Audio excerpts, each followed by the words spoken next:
things first, I'm going to pop a valve stem in. Say an old soft rag so we don't scratch the rim.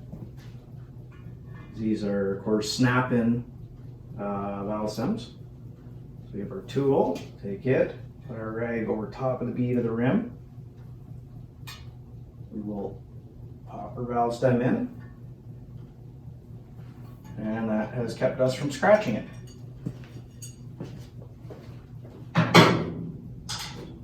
Okay, we'll take our tire,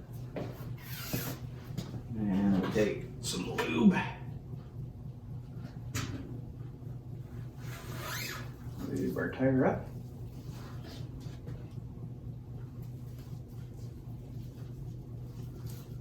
That inside we'll give a little extra.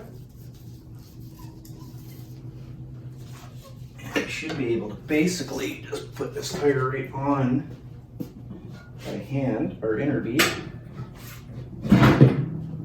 like that. Okay, now I'll grab my spoon.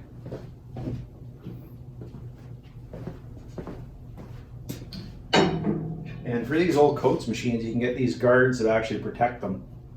So it protects your rims. Because our goal here is to get this tire on without scratching the rim.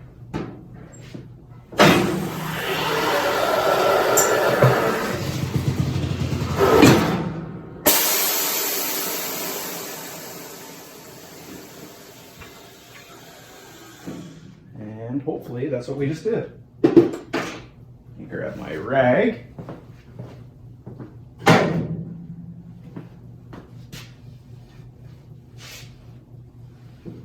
Yep, our rim is nice and clean still, no scratches. Okay, and we'll inflate our tire.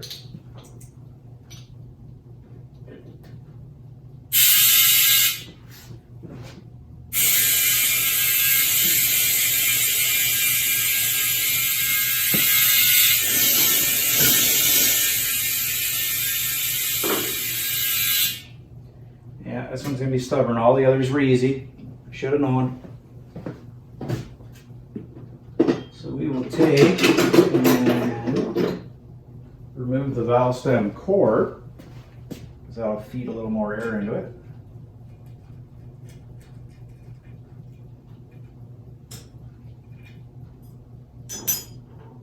And we'll take and pop one bead on.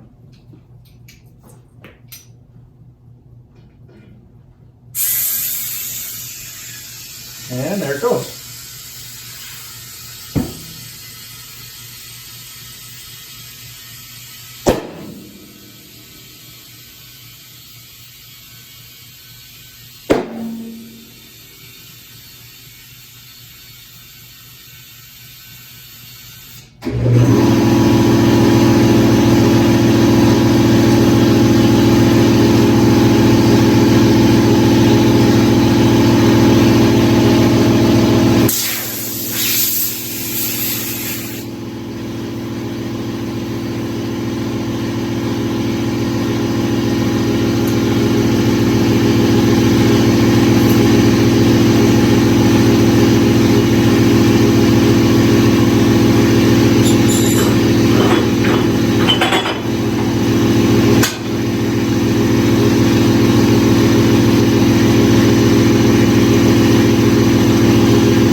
So this is what I've been working on all week.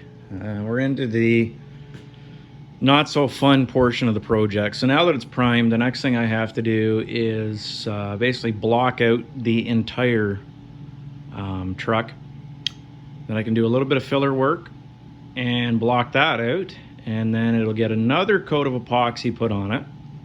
We'll block that out, and fill any other imperfections we find at that time. And then we can put our sealer on. So far, not so bad. I mean, there's a couple spots like down here where I put in, obviously, this piece, so I have to do a little filler work there just to kind of smooth it out. And there's like some little spots here or there that all need just a skim of filler just to make them pretty. Same thing over here where I put that section in, and a little bit down here where I put all that piece in. And then what we'll do too is I'll get some of the seam sealer and I'll re-seam seal all up in here and all the way across there where it was seam sealed from the factory. And then we'll do the same thing down here. This was all seam sealed, and so was down in here, and around here and down was all seam sealed. So we can redo that while we're here now. You can see I shot just a little bit of guide coat over it. I've been kind of picking away at things here, right?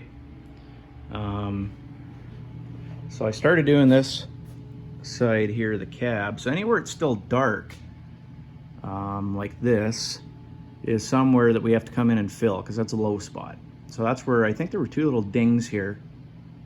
And then we come down here and there's like a little low spot here, but I'm not overly worried about it. We'll give it just a skim of filler. And anywhere that's shiny is obviously a high spot, so that tells me that right in here is obviously definitely low then.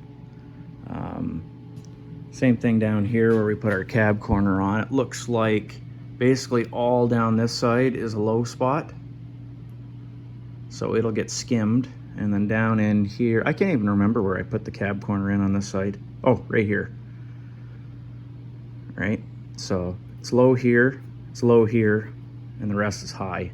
So we'll work on that and get that a little nicer, because the whole thing is we're painting this truck black, and black does not hide anything. So the better job we can do to get it all nice and clean and straight and smooth, the better off the truck will look when we're done.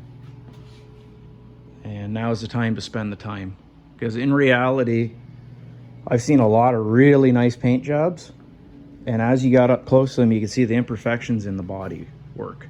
So the body work, in my opinion, is probably the most important part. So I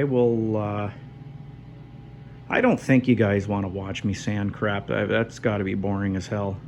I find it boring. It's my least favorite part of this, but maybe I'm wrong, and you can tell me if I'm wrong, and I'll include that in the next video. But I'm gonna go ahead and get some filler on spots here, and then I can go ahead and start sanding that down too. So I've begun the filling portion of things here. So I usually use this filler. Honestly, I bought it on sale quite a while ago, and it's not a bad filler. So you get a little bit of filler where we have some areas that need filled, and over here on the corner of the cab, I've taken and just kind of skimmed where we had our low spot. And of course, 90% of this is going to get sanded off again anyway, but at least we have it skimmed on it now. So after quite a while of sanding, basically what I was doing was I was using the DA just to knock the rough parts of it off, and then I was using the block to get it square. I got all down in here, all pretty good actually. There's a couple spots where I went back and added a little more filler because I was a little light the first time around. And I've done the same thing back here in the cab. Overall, this is pretty straight now. I just wanted to make sure it was 100% before I moved on. And down here, I hadn't done the cab corner yet. So once I get what's left of the firewall sanded down there, and I get